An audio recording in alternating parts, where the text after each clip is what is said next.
नमस्कार दोस्तों, स्वागत है झारखंड की 25 बड़ी खबरों के साथ। लेकिन वीडियो शुरू करने से पहले आप किस जगह से वीडियो देख रहे हैं कमेंट जरूर करें और चैनल को सब्सक्राइब जरूर करें। झारखंड के पश्चिमी सिंहभूम जिले में भाकपा माओवादी नक्सलियों ने एयरटेल के मोबाइल टावर को आग लगा दी, जिससे सेवा ठप हो गई। नक्सलियों ने पुलिस मुठभेड़ में मारे गए अपने साथियों के विरोध में 8-14 अक्टूबर तक प्रतिरोध सप्ताह मनाने का ऐलान किया है और जगह जगह तोड़फोड़ कर रहे हैं। झारखंड के पश्चिमी सिंहभूम जिले के जराईकेला थाना क्षेत्र में भाकपा माओवादी नक्सलियों ने एक मोबाइल टावर को आग के हवाले कर दिया। यह टावर एयरटेल कंपनी का है, जो पूरी तरह इससे इलाके में कंपनी की मोबाइल सेवा ठप हो गई है। भाकपा माओवादी संगठन के कई नक्सली हाल के महीनों में पुलिस मुठभेड़ में मारे गए हैं, जिसके विरोध में संगठन ने 8 अक्टूबर से 14 अक्टूबर तक प्रतिरोध सप्ताह मनाने का ऐलान किया है। रिम्स में लैब अटेंडेंट और वार्ड अटेंडेंट की नियुक्ति का मामला, रिम्स ने बताया कि स्पष्टीकरण मांगा गया है। कोर्ट ने कहा यह सिर्फ औपचारिकता निभाना है। रांची विशेष संवाददाता, झारखंड हाईकोर्ट ने रिम्स में लैब अटेंडेंट और वार्ड अटेंडेंट की नियुक्ति प्रक्रिया में गड़बड़ी के लिए जिम्मेदार अधिकारियों पर कार्रवाई नहीं होने पर कड़ी नाराजगी जताई है। जस्टिस राजेश शंकर की अदालत ने रिम्स निदेशक को 3 सप्ताह में शपथ पत्र दाखिल कर यह बताने का आदेश दिया है कि दोषी अधिकारियों के खिलाफ अब तक क्या कार्रवाई की गई है। मामले की सुनवाई के दौरान प्रार्थियों की ओर से बताया गया कि 8 मार्च 2019 को रिम्स में लैब अटेंडेंट और वार्ड अटेंडेंट पदों पर नियुक्ति के लिए विज्ञापन जारी किया गया था। चयन प्रक्रिया में गंभीर अनियमितताएं पाई गईं। झारखंड विधानसभा ने दिवंगत पूर्व मुख्यमंत्री शिबू सोरेन को मरणोपरांत भारत रत्न देने की सिफारिश गृह मंत्रालय को भेजी है। मंत्रालय ने बताया कि सियाटांड प्रतिनिधि सूचना का अधिकार कानून के तहत मिली जानकारी से यह खुलासा हुआ है कि झारखंड विधानसभा द्वारा दिवंगत पूर्व मुख्यमंत्री शिबू सोरेन को मरणोपरांत भारत रत्न देने की सिफारिश गृह मंत्रालय को प्राप्त हो चुकी है। गृह मंत्रालय ने अपने आधिकारिक उत्तर में बताया कि यह सिफारिश प्रधानमंत्री कार्यालय को भेजने की आरटीआई के उत्तर के अनुसार 15 अगस्त से 8 सितंबर 2025 के बीच गृह मंत्रालय को भारत रत्न मरणोपरांत के लिए कुल 7 सिफारिशें प्राप्त हुई हैं। हालांकि मंत्रालय ने झारखंड विधानसभा के पत्र की प्रति देने से आरटीआई अधिनियम की धारा 8(1)(e) का हवाला देते हुए इनकार किया है, जो प्रत्येक क्षमता से संबंधित प्रावधान है।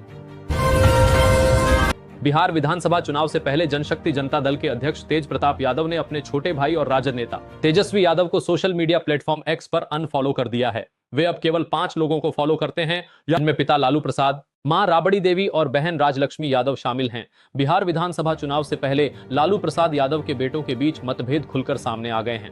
लालू के बड़े बेटे तेज प्रताप यादव ने अपने छोटे भाई और राजद नेता तेजस्वी यादव को सोशल मीडिया प्लेटफॉर्म एक्स, पूर्व में ट्विटर पर अनफॉलो कर दिया है। यह कदम ऐसे समय में उठाया गया है जब बिहार विधानसभा चुनाव नजदीक हैं और दोनों भाइयों के बीच राजनीतिक मतभेद लगातार बढ़ते नजर आ रहे हैं।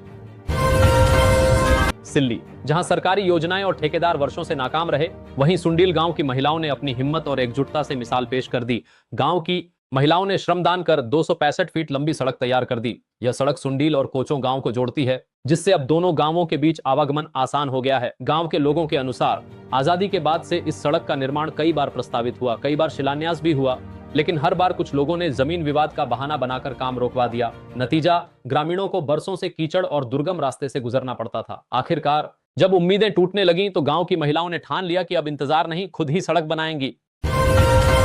हेमंत सोरेन की पार्टी झारखंड मुक्ति मोर्चा जेएमएम ने आरजेडी को 12 सीटों की सूची सौंपी है। सूत्रों ने इस बात की जानकारी दी। बिहार में जेएमएम 12 सीटों पर चुनाव लड़ना चाहती है। जेएमएम तारापुर, कटोरिया, मनिहारी, झाझा, बांका, ठाकुरगंज, रूपौली, रामपुर, बनमनखी, जमालपुर, पीरपैंती और चकाई सीट चाहती है। वहीं सूत्रों के मुताबिक आरजेडी 2 से ज्यादा सीटें देने को तैयार नहीं है। झारखंड विधानसभा चुनाव में जेएमएम ने राजद को 7 सीटें दी थी। अब जेएमएम बिहार में 12 सीटें चाहती है। ये सब सीटें उन जिलों में हैं जहां की सीमा झारखंड से लगती है। सूत्रों की माने तो जेएमएम के बाद भाकपा माले ने महागठबंधन में पेंच फंसाया दिया है। भाकपा माले ने आरजेडी के 19 सीटों के ऑफर को ठुकरा दिया है। पार्टी 30 सीटों पर अड़ी है और इन सीटों की सूची तेजस्वी यादव को सौंपी गई है। बिहार में पिछले विधानसभा चुनाव में भाकपा माले लिबरेशन ने 19 सीटों पर अपने उम्मीदवार उतारे थे, जिनमें से 12 सीटों पर पार्टी को जीत मिली।